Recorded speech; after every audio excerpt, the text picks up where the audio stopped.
Baradae ternyata sempat marah kepada Verdi Sambo saat rekonstruksi pembunuhan Brigadir J. Hal itu diungkapkan oleh Wakil Ketua Lembaga Perlindungan Saksi dan Korban atau LPSK Susila Ningtyas. Kemarahan Baradae tersebut terjadi lantaran adanya perbedaan adegan dengan Verdi Sambo. Dijelaskan Susila Ningtyas ada aksi penolakan adegan di awal rekonstruksi itu.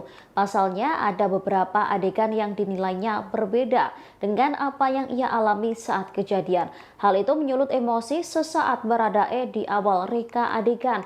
Namun setelah diberi pengertian oleh pihak LPSK, emosi Baradae tersebut dapat stabil kembali.